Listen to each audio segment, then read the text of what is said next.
안녕하세요.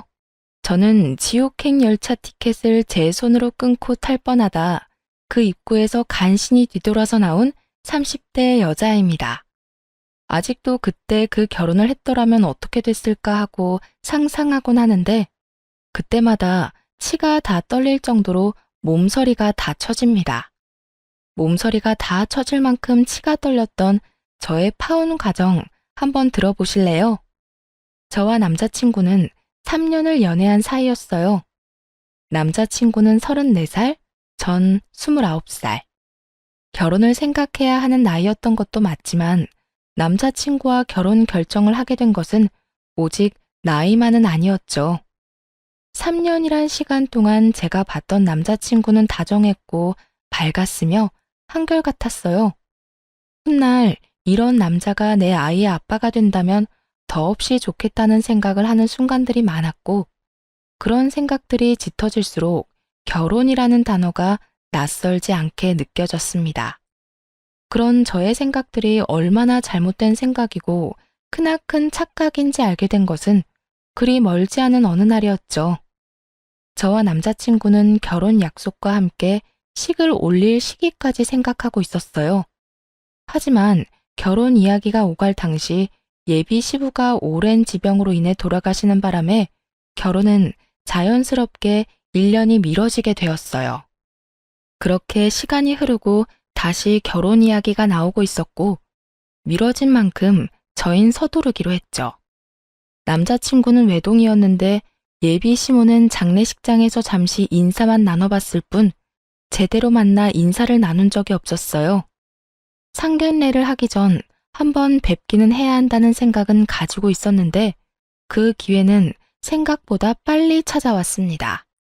본격적인 결혼 이야기가 오가면서 진지하게 현실적인 부분에 대해 이야기를 나눴어요. 그간 두루뭉술하게 이야기를 나눈 적은 있었지만 이토록 하나부터 열까지 각 잡고 이야기를 나눠본 것은 처음이라 묘한 긴장감이 다 들더군요. 그렇게 시작된 이야기는 가장 중요한 집부터 시작됐어요. 자기랑 나랑 가진 돈으로 집은 어느 정도 해결되지 않을까? 물론 대출은 조금 껴야겠지만 이 정도 대출은 둘이 갚으면 금방일 것 같은데 어때? 괜찮긴 한데 사실은 우리 엄마가 신혼집으로 미리 마련한 집이 있다고 하시더라고. 자기만 괜찮다면 거기는 어때? 아, 정말? 집을 사서 오라는 것도 아니고 사두신 집이 있다는데 뭘 물어. 그냥 감사합니다 하고 들어가서 살면 되지. 그러면 내가 가정가구 마련하면 되지? 남는 돈은 어머니 드리든가 하자. 그러면 일단 집부터 좀 봐야겠네. 분위기도 좀 봐야 하고. 수리할 곳이나 인테리어 필요한 곳 있으면 미리미리 해야 하니까.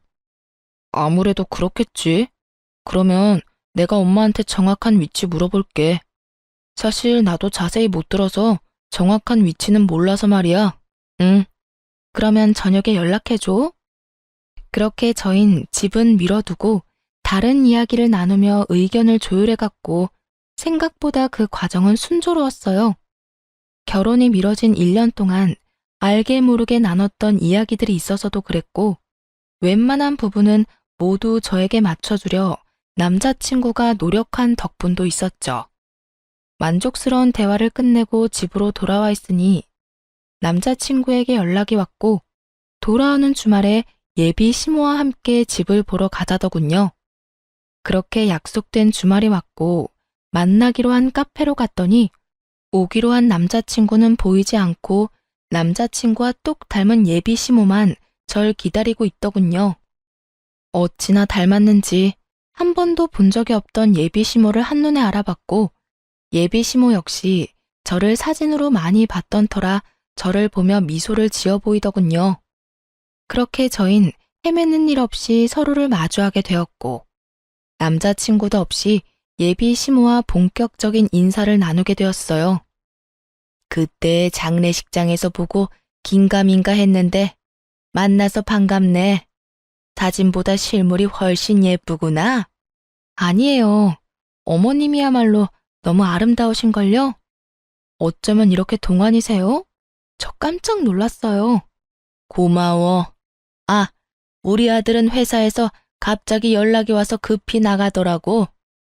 워낙 정신없이 나가길래 내가 너 만나면 이야기 전해줄 테니 여긴 신경 쓰지 말고 우선 급한 일이나 처리하라고 했어.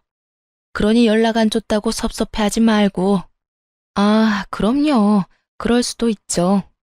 이렇게 칭찬으로 말문에 포문을 연 저희는 분위기를 좋게 이어나가려고 했지만 이따금씩 찾아오는 정막은 어쩔 수 없더군요.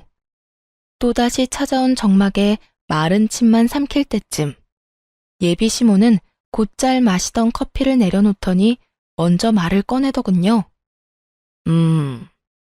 이야기 다 들었지? 집은 그렇게 하기로 했고 가정가구는 알아서 준비하면 될 것 같아. 그리고 번거로운 절차나 형식은 다 생략했으면 하는데 괜찮지? 아들한테 들으니 요즘엔 그렇게 하는 게 트렌드라고 해서 말이야. 조금 의아했어요. 다 생략하는 게 좋겠다고 생각은 했지만 남자친구의 말론 아무래도 자신이 외동이라 엄마가 제대로 격식 차리고 싶어 할 수도 있다는 이야기를 들었던지라 그렇게 하는 것도 나쁘진 않겠다고 생각했거든요. 그런데 그런 예비 시모의 입에서 생략하자는 말이 나오니 의아할 수밖에요. 제가 의아함을 감추지 못하고 있으니 시모는 오해를 했는지 이런 말까지 하기 시작했어요. 아, 혹시 혼수가 부담스러우면 정말 최소한으로 꼭 필요한 것만 채워 넣어도 되니 너무 부담 가지지 마라. 살면서 필요한 게 있다 싶으면 내가 채워줄 테니. 아, 아니에요. 저도 그간 모은 돈이 있어서 그 정도는 충분히 할 수 있어요. 마음만으로도 감사해요. 전 손사래까지 치며 아니라고 했고 예비 시모는 그런 저를 보며 인자한 미소를 보였어요. 그 후로도 많은 대화를 나눴고 전 생각보다는 예비 시모가 괜찮은 분 같다는 생각을 하며 신혼집으로 향하게 되었죠. 그런데 신혼집에 가까워지면 질수록 참 이상하더군요. 분명 남자친구와 제가 살게 될 신혼집으로 간다고 들었는데 예비 시모의 차는 남자친구의 집을 향해 달리고 있었으니까요. 이윽고 예비 시모의 차가 멈춰선 곳은 다름 아닌 익숙한 아파트의 지하 주차장이었어요. 제가 매번 남자친구를 기다렸던 아파트 입구였죠. 3,000세대가 넘는 아파트였는데 심지어 그 집과 같은 동에 살게 된다는 걸 깨달았을 땐 이게 무슨 상황인가 싶더군요. 일단 전 아무 말도 하지 않고 엘리베이터에 몸을 실었고 엘리베이터가 같은 층에 멈춰섰을 땐 당혹스러움을 감출 길이 없었습니다. 그런 제 표정을 본 시모는 걱정하지 말라는 말과 함께 이렇게 말하더라고요. 아, 무슨 생각하는 줄 알겠는데 같이 사는 건 아니니까 그런 걱정은 하지 마렴. 이렇게 말한 시모가 빙그르 웃으며 바로 옆집의 문을 여는데 솔직히 지금 뭐 하자는 건가 싶더라고요. 이건 거의 같은 집에 산다고 봐야 무방하지 않을까요? 같은 아파트, 같은 동인 것도 모자라 옆집이라는 사실을 정말 남자친구가 몰랐을까 하는 생각과 함께 이 난관을 어떻게 헤쳐나가야 하나 당황스럽기만 했죠. 사실 혼자 되신 지 1년밖에 되지 않는 예비 시모를 생각해 신혼집은 되도록이면 예비 시댁에서 가까운 곳에 마련하는 것도 괜찮겠다는 생각은 했었거든요. 하지만 그건 어디까지나 가까운 곳이지 이렇게 같이 살다시피 하는 곳은 전혀 아니었어요. 그렇게 정신을 차려보니 집 아니었고 도저히 표정 관리가 되지 않았던 저는 일단 화장실에 도망치다시피 들어와 버렸어요. 거울을 보니 제 표정이 정말 가관이더군요. 그 순간 배에서 익숙한 고통이 느껴지며 직감적으로 한 달에 한 번 걸리는 마법의 날이 시작됨을 알게 되었어요. 하필 가방은 거실에 두었고 얼른 가방에 넣어둔 위생용품을 찾기 위해 조용히 화장실 문을 열고 나갔죠. 거실 쪽 베란다에서 창밖을 바라보며 예비 시모가 통화를 하고 있더군요. 중요한 전화라 굳이 베란다에서 통화하나 보다 싶어 조용히 가방만 꺼내가려고 했는데 그 순간 아들이라는 단어를 듣고 저도 모르게 귀를 쫑긋 세우고 말았어요. 아들, 그렇지 않아도 집 보여주고 있어. 반응? 어쩌기는 뭘 어때? 내 생각대로 입이 찢어지게 좋아하고 있어. 뭐, 집도 넓고 좋으니 자기가 안 좋아하고 배겨? 아파트 단지로 들어서고 난 후 입이 찢어지게 좋아하기는커녕 미소 한 번 보인 적이 없었는데 어떤 모습을 보고 저딴 이야기를 전하는지 모르겠더군요. 그 이야기만으로도 충분히 어이가 없는데 더 어이없는 말들이 제 귀에 들리기 시작했어요. 애까지 게 시댁 옆이라고 싫어하면 어쩔 거야? 너희 결혼한다고 진작 소문 다 나지 않았니? 그래, 그러니까. 그렇게 소문 다 난 마당에 파혼이라도 해봐라. 누구 손해일 것 같아? 남자는 아무 문제 없어도 여자는 그렇지도 않아. 온갖 추잡한 소문은 다 끌어안고 살아야 할 텐데 자기가 결혼 안 하고 배기겠어? 아우, 그리고 아들, 넌 도대체 눈이 어디 달린 거니? 여자 보는 안목 좀 키울 순 없어? 이 엄마는 얼굴 보고 깜짝 놀랐다. 명색에 우리 집 며느리 된다는 애 꼴이 그게 뭐야 도대체? 생긴 거는 꼭 여우처럼 생겨서는 입고 온 옷, 손에 쥔 가방, 신고 있는 신발까지 뭐 하나 제대로 된 것이 없던데? 걔 어느 정도 사는 집 애는 맞아. 그런데 왜 그렇게 후줄근하게 다녀? 엄마 창피해서 혼났어. 놀라움의 연속이었지만 이 정도에서 끝이 났다면 제가 이곳에 사연을 보내는 일은 없었겠죠. 네, 예비 시모의 말은 이것이 끝이 아니었어요. 입이 제대로 풀린 시모는 가쁜 숨을 고르더니 또다시 한바탕 쏟아내기 시작하더군요. 네가 좋다고 하니 일단 결혼은 허락하는데 1, 2년 여기서 살다가 합가하겠다고 한 약속 잊지 마라. 그때 되면 내가 무슨 이유를 갖다 붙여서라도 합가시킬 거니. 저의 꼴을 보아하니 훗날 태어날 우리 손주 교육이나 제대로 시키겠나 싶어서 그래. 그것뿐이겠니? 우리 손주도 자기처럼 없어 보이게 입히고 키울 거 아니야. 내가 그 꼴을 어떻게 보니? 그러니 너도 그런 줄 알고 그때 가서 군말할 생각도 하지 마. 일단 네 말대로 맨몸으로 와도 아무 상관없다는 식으로 말도 흘렸고 분위기도 좋게 만들어놨으니 결혼해서 저 물건 꽉 잡고 산다는 약속이나 지켜. 아, 그리고 내가 어떤 시집살이를 시키든 상관하지 않겠다는 약속도 잊지 마려무나. 그 약속 믿고 결혼 허락한 거니까. 휘몰아치는 말들을 들으며 전 어찌해야 할 바를 몰랐고 정신을 차려보니 예비 시모와 헤어지고 저의 집 제 방이더군요. 전 이해가 되지 않았어요. 제가 무슨 잘못을 했다고 저를 그리 미워하는 건지.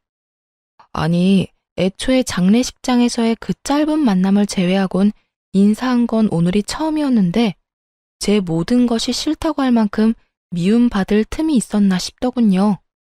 전 곱씹고 또 곱씹어도 저에겐 어떤 잘못도 없었고 생각하고 또 생각해도 이건 아니라는 생각이 강하게 들었어요. 그렇게 한참을 생각에 잠겨 있는데 엄마가 조심스럽게 제 방으로 들어오더라고요. 걱정이 가득한 표정의 엄마, 당연했어요. 집을 보고 오겠다며 신나서 나간 딸이 넋이 나간 것도 모자라 잔뜩 굳은 표정으로 돌아왔으니 말이에요. 딸, 오늘 집 보고 온다더니 무슨 일이 있었던 거야? 아무리 남자친구와 제가 하는 파혼이라 할지라도 혼자 할 결정은 아니라는 생각이 들었던 저는 제가 듣고 본 모든 사실을 엄마에게 말해주었고 제 말을 다 들은 엄마는 격분하기 시작했어요. 아니 뭐 그런 집구석이 다 있어? 어떻게 된 집구석이면 결혼을 하기도 전에 남의 집 귀한 딸을 합가시킬 계획까지 세우고 있냐고. 뭐? 시집살이? 자기가 뭔데 내 딸한테 시집살이를 시켜? 그니깐 나도 깜짝 놀랐어. 카페에서 이야기 나눌 때까지만 해도 전혀 그런 사람이 아니었거든? 그런데 남자친구랑 통화하면서 그런 말을 하는데 순간적이지만 같은 사람이 맞나 하는 생각까지 들었어. 그 애미의 그 아들이란 말이 이런 경우에 쓰는 말인가 보다. 자기 엄마가 그런 생각을 하면 뜯어말릴 생각을 해야지. 한 가정의 가장이 되겠다는 놈이 좋아서 같이 짝짝꿍하는 꼴이라니. 너 이 결혼 안 할 거지? 아무리 생각해도 아닌 것 같아. 그래, 이혼보단 파혼이야. 요즘 세상의 파혼은 흠도 아니야. 동거하다 찢어지는 사람들도 수두룩인 세상에 파혼이 무슨 흠이나 되겠어? 알고 있어. 그런 걱정은 하지도 않았고. 그래. 아휴, 파혼할 때 하더라도 상견례 자리는 마련해. 그 뻔뻔한 여자 얼굴은 한번 봐야겠으니. 파혼까지 하는 마당에 굳이? 왜 그런 시간 낭비를 해야 해? 시간 낭비되지 않게 알찬 시간 보내고 올 거니까 넌 잔말 말고 자리나 마련해. 그 순간 엄마의 눈은 반짝이고 있었고 전 엄마의 말대로 상견례 약속까지 잡게 되었어요. 상견례 날이 다가오고 모든 사실을 전해들은 아빠가 역정을 내며 그 집구석 박살을 내버리겠다고 한바탕 난리가 났더랬죠. 딸바보 아빠가 제 앞에서 그렇게 화낸 걸 본 적이 없었는데 엄마의 눈빛에 다시 순한 양이 되어선 엄마와 저만 상견례 자리로 향하게 되었죠. 아빠가 참석하지 않은 사실을 당일에야 알게 된 예비 시모는 눈에 보일 정도로 인상을 찌푸리고 있었지만 그 온화한 말투는 잃지 않고 있더군요. 엄마는 예비 시모의 모든 말들을 건성으로 대답한 채 주문을 했고 주문을 마친 엄마는 준비한 말들을 쏟아내기 시작했어요. 애들 신혼집 이야기는 들었습니다만 제 생각엔 34평은 좀 작은 것 같네요. 그러지 말고 이렇게 하는 건 어떨까요? 저희도 놀고 있는 집이 한 채 있는데 그 집에서 애들 시작하게 하는 걸로요. 엄마는 손을 닦고 있던 물수건을 내려놓으며 말했고 시모는 당황한 듯 눈썹을 들썩이며 답을 하더군요. 예?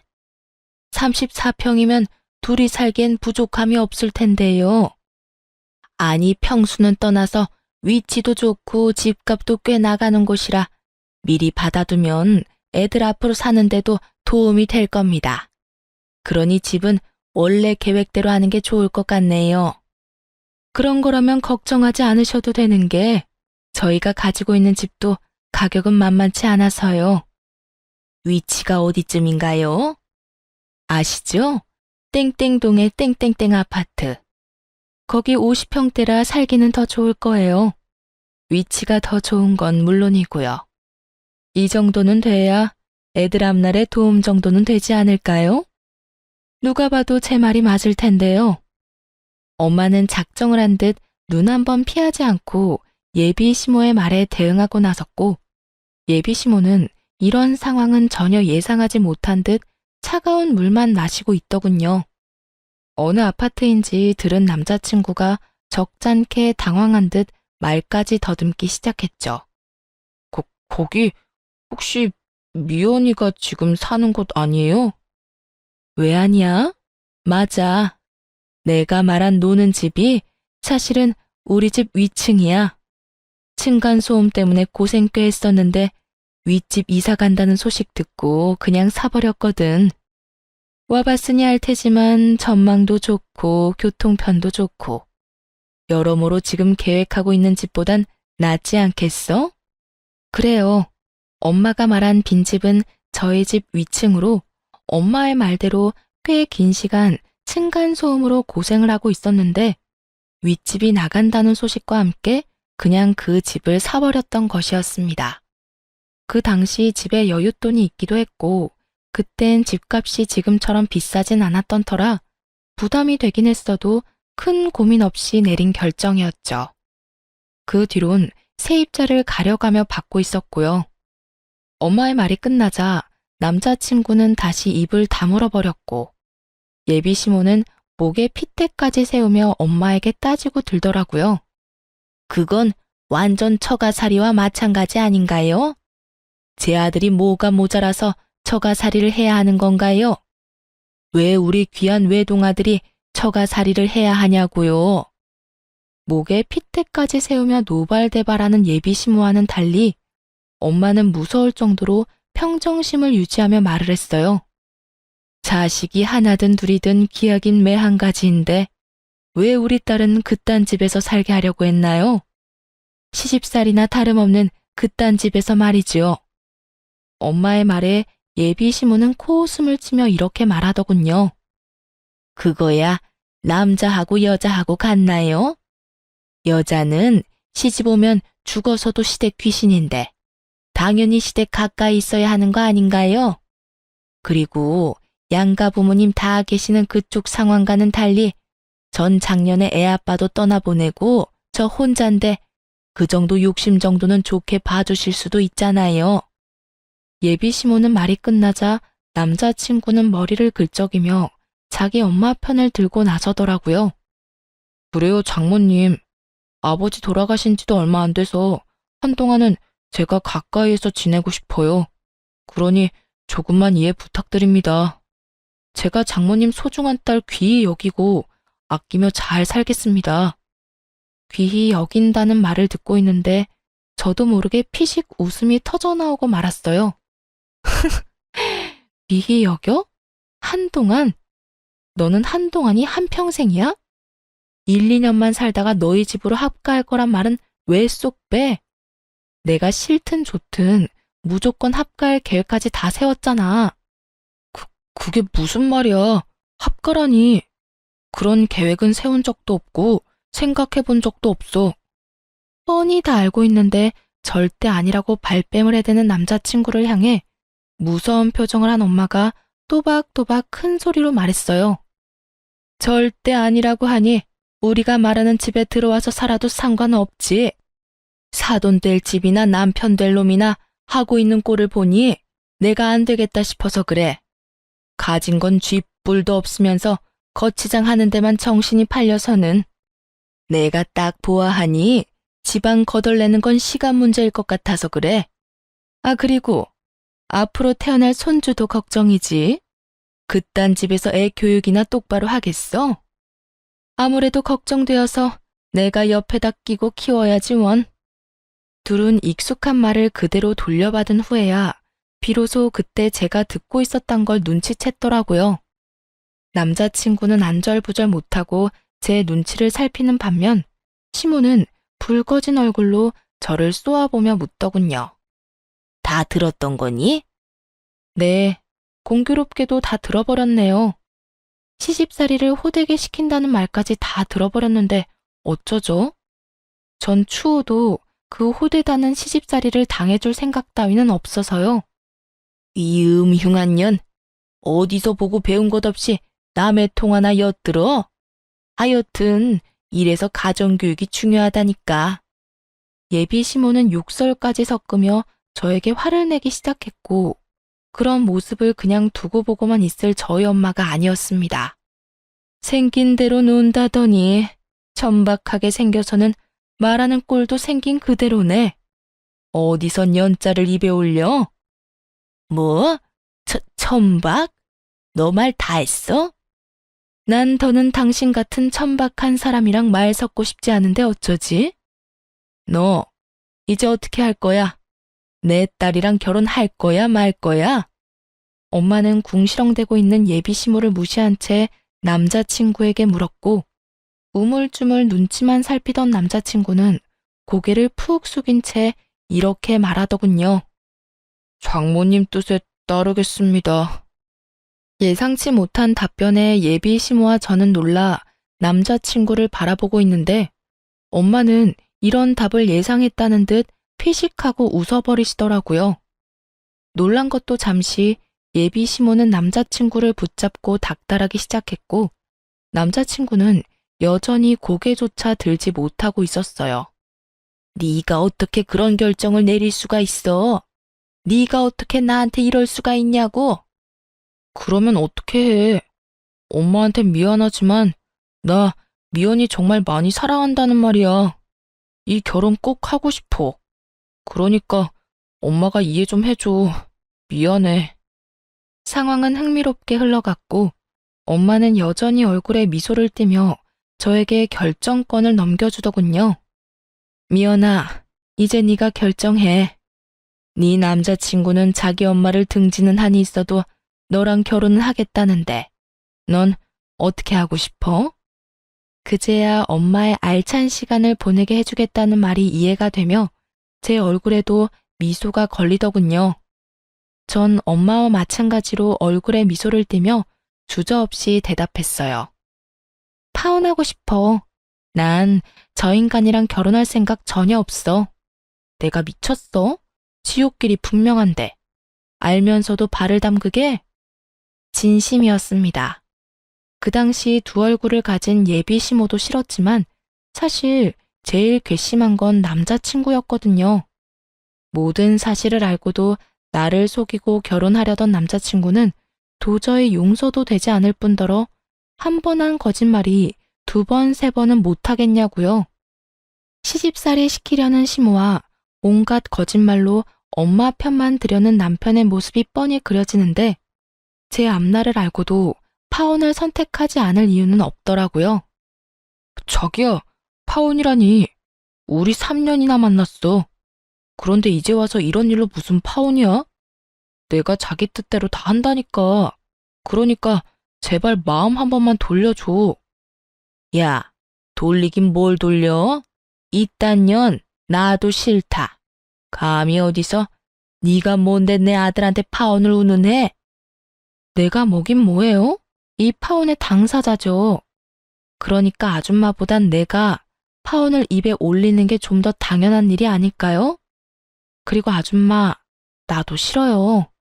나도 아줌마같이 몰상식한 사람이 내 시어머님이 되는 거 죽기보다 끔찍하다고요. 뭐? 아줌마? 끔찍해? 너 지금 말 다 했니? 다 하진 않았는데 그만하려고요. 더 해봤자 뭐하나 싶고 더 해봤자 내 입만 아픈 일 아니겠어요? 인연이? 이윽고 흥분이 최고조에 다다른 예비시모는 제 얼굴에 물을 부어버리더군요.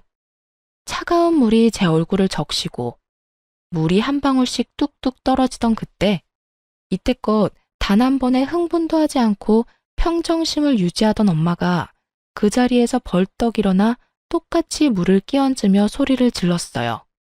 이 미친 여자가 기어코 내 딸한테? 이 여자가 어딜 감히? 너 미쳤어? 미친 건 너지. 어디 내 딸한테 물을 끼얹어 물을. 내가 생각 같아선 오물이라도 끼얹고 싶은데 화장실이 멀어서 참는 줄 알아. 엄마는 제 손을 잡은 채 그 자리를 박차고 나와버렸고 전 그렇게 파혼을 하게 되었습니다. 그 뒤로 남자친구였던 인간에게서 가끔 자니? 라는 소름 끼치는 연락이 오곤 했지만 그 연락이 2번이 넘어갈 무렵 차단을 함으로써 연락은 오지 않았죠. 그 대신 그놈이 집으로 찾아오기 시작하더라고요. 대꾸도 하지 않으면 찾아오지 않겠거니 했는데 끈질긴 전 남자친구 놈은 하루 이틀도 아닌 일주일을 찾아오더군요. 그쯤 되자 지긋지긋한 것을 넘어 미칠 지경이더라고요.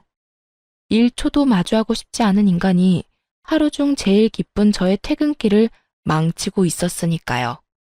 일주일을 넘기던 날, 전 이대로는 안 된다는 생각이 들었고, 제 팔을 붙잡고 매달리는 전 남자친구를 마지막으로 상대해 주기로 결심했죠. 할 말 있으면 빨리 해. 나 피곤하니까. 미연아, 드디어 내가 보이는 거야? 나한테 다시 기회 주는 거야?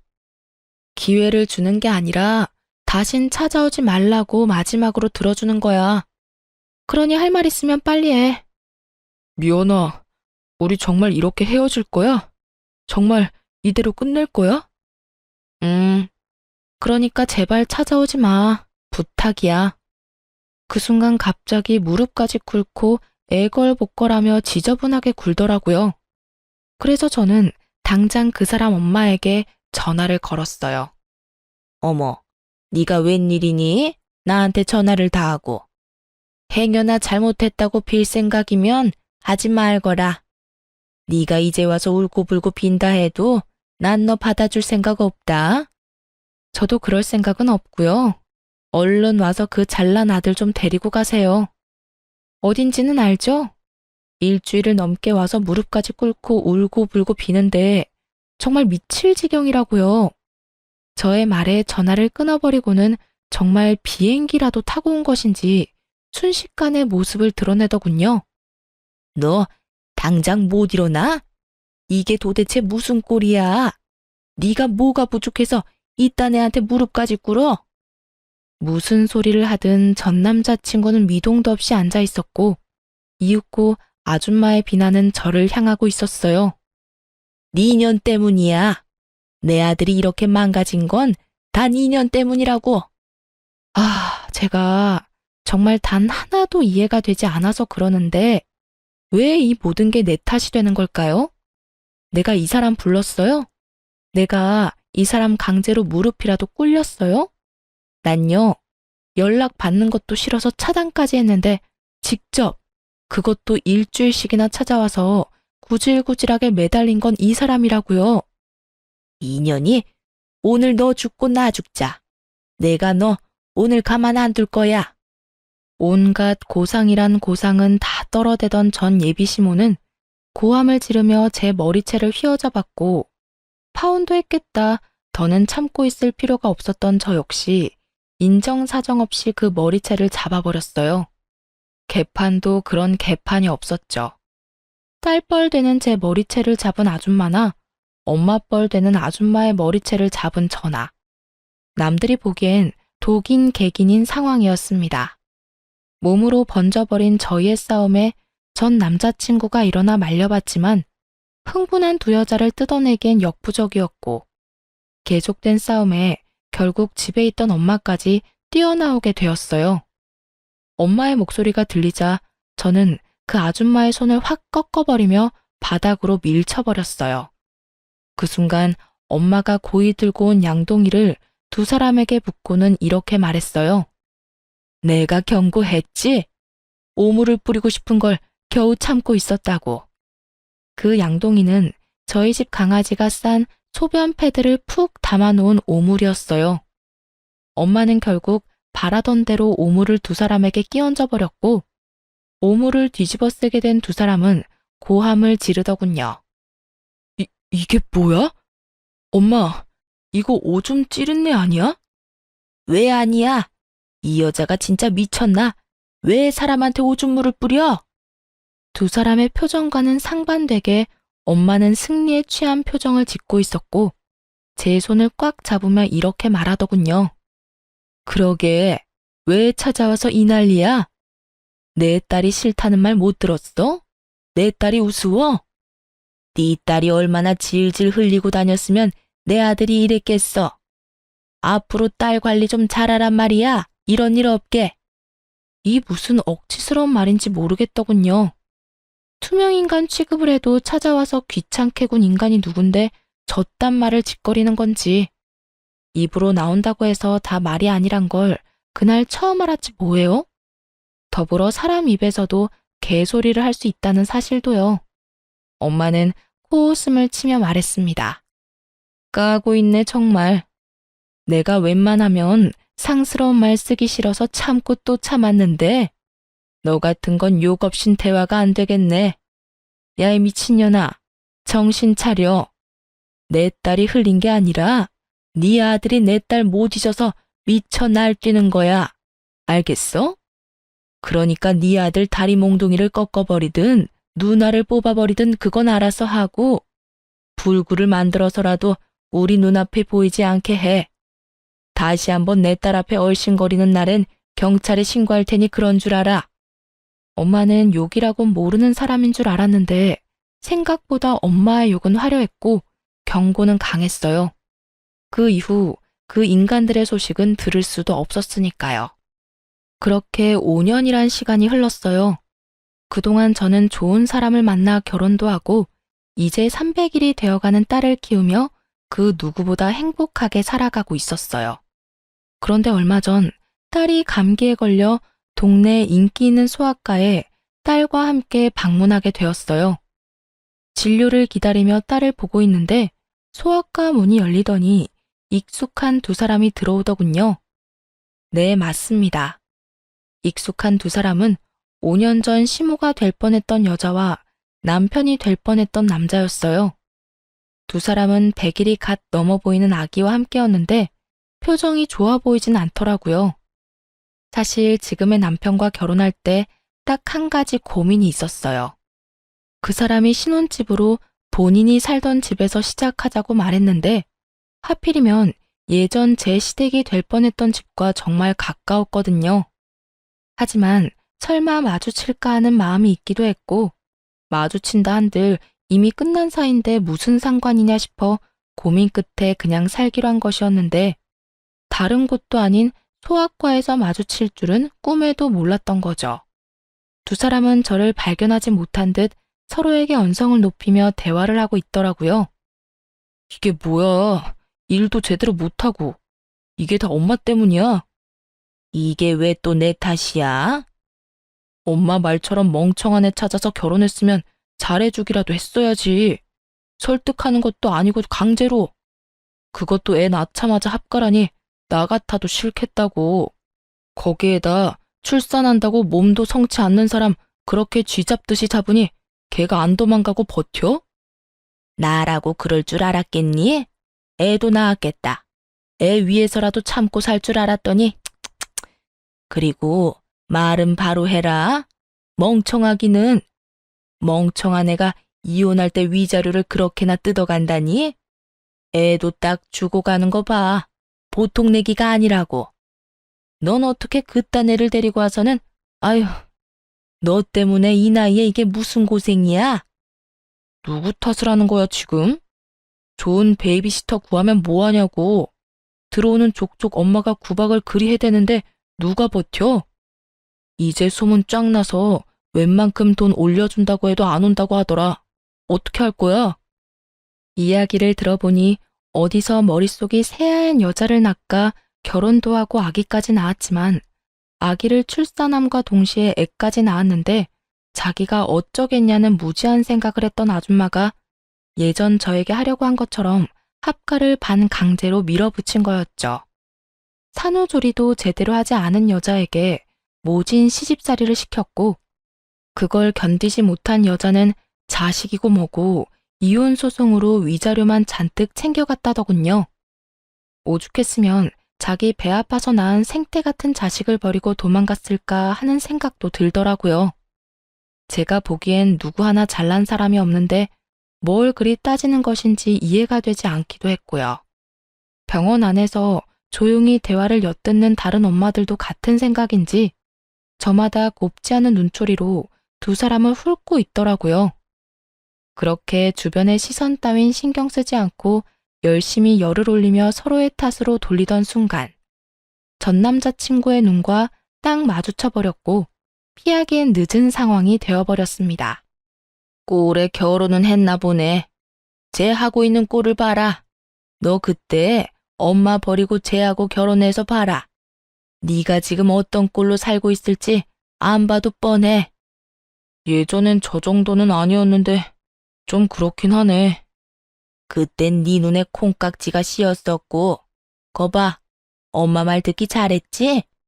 꼴값이지도 않더라고요. 자식 아파 소아과 가는데 집에 있는 비싼 옷 갖춰 입고 가는 게 더 웃긴 거 아닌가요? 그리고 저요, 꼴이라고 불릴 만큼 허름한 행색도 아니었어요. 그저 이름난 브랜드 옷이 아닌 예전부터 그러했듯 품질 좋고 가격도 착한 그런 옷을 입고 있었어요. 보기에 싸구려 같은 옷도 아니었고요. 거기에다 상견례를 할 당시 꼴 같지도 않게 온몸에 명품을 휘두르며 자랑질하던 그쪽 집보다 낭비하지 않고 지내는 저희 집이 재산으로 보나 뭐로 보나 잘 산다는 것을 알았을 텐데 누가 누구 보고 꼴을 운운하는 것인지 이해가 되지 않더라고요. 또 한편으로는 참 여전하다는 생각도 들었고요. 아무것도 묻지도 따지지도 않고 저를 미워하던 늙은 여자나 그런 엄마도 부모라고 좋다고 쿵짝 맞춰주던 저놈이나 말이에요. 이런 저의 마음을 아는지 모르는지 한참을 제 귀에 다들리게 쑥덕대던 두 사람은 본인들의 차례가 되었는지 진료실로 들어가고 전 예약을 하지 않고 갔던 터라 두 사람보다 더 늦게 진료를 보고 병원을 나서게 되었어요. 딸의 감기가 심하지는 않다는 말을 듣고 보다 가벼운 발걸음으로 병원 나서는데 글쎄 그 두 인간이 병원 입구에 서성이고 있는 것이 아니겠어요? 제가 진료를 보기 한참 전에 진료를 다 보고 나가는 것을 봤는데 이때껏 그 앞을 서성이고 있다니. 정말 뭐 하는 인간들인가 싶더군요. 뭐 반가운 얼굴이라고 굳이 얼굴을 내비치나 싶기도 하고요. 두 사람은 저의 예상대로 저를 기다린 것이 맞는 듯 눈을 반짝이며 오더군요. 그리곤 아직 하고 싶은 말이 남았는지 쉬지 않고 제 험담을 하기 시작했어요. 쟤 어떤 집에 시집 갔는지 뻔하다 뻔해. 보나마나 별 볼 일 없는 집에 시집 갔겠지. 제 성격도 성격이지만 그 정신 나간 여편네 고약한 성격에 어디 제정신 박힌 남자가 장가 왔겠어? 어디 멍청한 놈 하나 물어서 결혼했을 거야. 하긴 쟤 사귈 때도 성깔 보통 아니었어. 그나저나 같은 남자로서 제 남편 불쌍하네. 어쩌다 저런 애랑 결혼해서 애까지 낳았으니 이제 끝이지 뭐. 한평생 마누라 눈치도 모자라서 처가 눈치나 보고 살겠네. 넌 그런 애랑 결혼한다고 그 난리를 부린 거니? 엄마까지 버린다고 하면서? 에이, 엄마.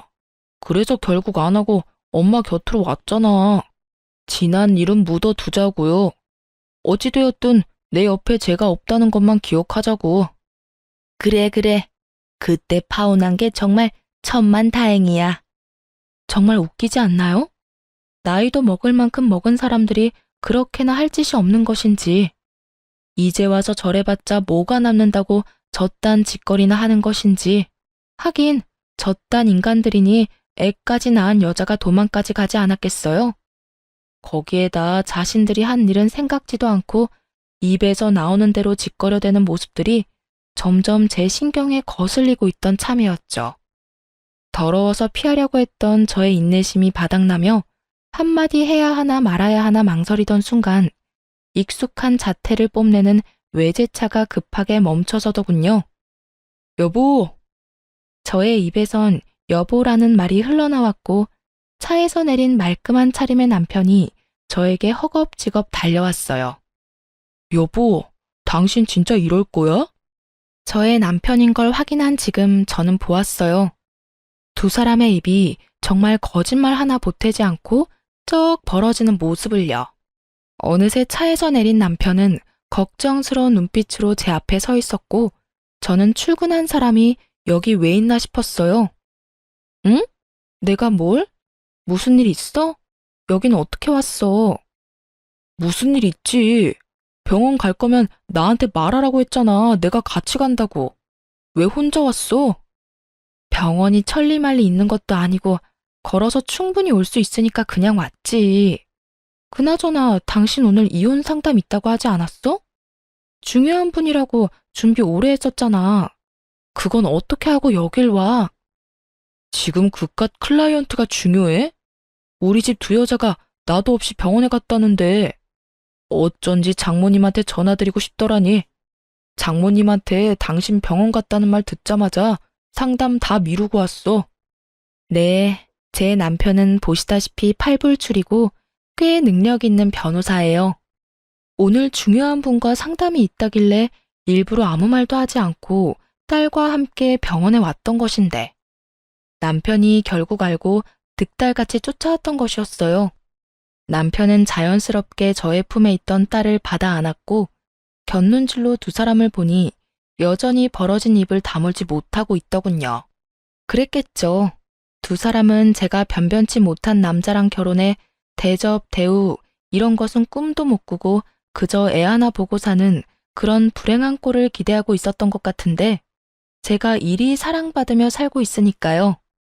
그 순간 귀히 대하겠다는 전 남자친구의 말이 왜 생각이 났는지는 모르겠지만 전 누가 보아도 귀히 대접을 받고 있었어요. 내가 이럴까봐 당신한테 말 안 한 거야. 다음부턴 절대 그러지 마. 병원 오는 게 뭐 힘든 일이라고 일까지 내팽개치고 와. 애 데리고 병원 오는 거 충분히 힘든 일이야.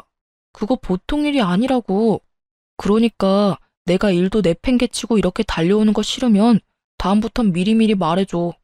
10분 전이라도 되니까 미리 말만 해. 괜히 혼자 애 데리고 고생하지 말고. 당신 출산하고 손목도 안 좋잖아. 그래서 걱정이 너무 돼서 그래. 남편은 제 손을 잡고 흔들며 애교를 부렸고 전 하는 수 없이 웃고야 말았죠. 제가 웃으니 남편도 방긋 웃어 보였고 저에게 이제 차에 타라는 듯 자연스럽게 뒷문을 열어주었어요. 전 누구보다 자연스럽게 그 차에 쏙 타버렸고요. 그 순간 두 사람의 표정이 어땠는 줄 아세요? 믿을 수 없다는 눈빛과 함께 절망적인 표정을 짓고 있더라고요. 품에 안은 아기는 쉴 새 없이 울고 있었고요. 그 순간 제 마음에 통쾌함이 가득했다면 제 심보가 너무 고약한 걸까요? 남들 생각이 어떻든 전 그 순간 참 통쾌했어요. 그렇게 사람 면전에 두고 온갖 무시와 핀잔을 해대더니 실상은 전 이렇게 사랑받고 있고 입이 마르도록 욕하던 그 꼴이 자신들이 처한 꼴이었으니까요. 그렇게 차에 탄 제가 통쾌함에 미소 짓고 있는데 남편이 차에 타려고 문을 열며 이렇게 외치더라고요. 안 되겠어. 우리 당장 차 한 대 더 사자. 당신 타고 다닐 차 있어야겠어. 아니면 이 차 줄까? 이 차 탈래? 이렇게 저의 팔불출 남편은 자신도 모르는 사이에 저의 복수의 마침표를 찍어주었어요. 전 이런 팔불출 남편과 아주 행복하게 잘 살고 있습니다. 남편은 앞서 말했듯이 저에게 다정하고 혹여나 제 손에 가시라도 박히는 날엔 저보다 더 아파해주는 그런 남자예요. 이런 남편이 무엇보다 좋았던 것이 있었는데요. 그건 바로 부모님을 존경한다는 것이었어요. 남편의 존경을 한 몸에 받을 만큼 시부모님은 존경받아 마땅한 좋은 분들이셨고 그런 좋으신 분들을 존경하고 섬기는 남편이 참 멋져 보이더라고요. 그래서 저도 제 시부모님들을 존경하고 잘 섬기며 살아가고 있어요. 남편은 시부모님을 존경하는 만큼 저희 부모님께도 바쁜 시간을 쪼개고 쪼개 잘하려고 노력해 주더라고요. 가끔 저러다 잘못되겠다는 생각이 들 정도로 하루 24시간을 참 바쁘게 사는 사람인데 그런 사람이 저희 부모님까지 잘 챙겨주니 진심으로 고맙다는 마음이 들더군요. 저야말로 정말 똥차 가고 나면 벤츠 온다는 바람직한 예가 아닐까 싶네요. 근래엔 1년에 한 번씩은 시부모님과 친정 부모님을 모시고 여행을 다니곤 하는데 이 행복이 영원했으면 좋겠다라는 생각이 들 정도로 행복해요. 혹시나 저처럼 결혼을 앞두고 이건 아니라는 생각으로 결혼을 망설이고 계신 분들께 말씀드리고 싶어요. 모든 사람이 나와 퍼즐 맞추듯 맞춰질 순 없더라도 최소한 나와 맞춰지려고 노력은 해야 답이 있지 않겠어요? 전 도저히 맞춰지지 않는 사람이 시어머니가 될 뻔했던 사람이고 그렇기에 파혼을 하고 지금껏 이 선택을 후회하지 않습니다. 해볼 때까지 해봐야 후회가 없다는 말도 있던데 그 말도 틀린 말도 아니죠. 하지만 저처럼 굳이 구렁텅이란 걸 뻔히 알면서 내 발 더럽혀가면서까지 그 구렁텅이에 발을 담가볼 필요가 있을까요? 선택은 그 갈림길에 서 있는 분들의 몫이겠지만 저로서는 고개가 내저어지네요. 하여튼 모든 분들이 현명한 선택을 하시길 바라며 저의 긴 사연 들어주신 모든 분 감사합니다. 좋은 하루 되세요.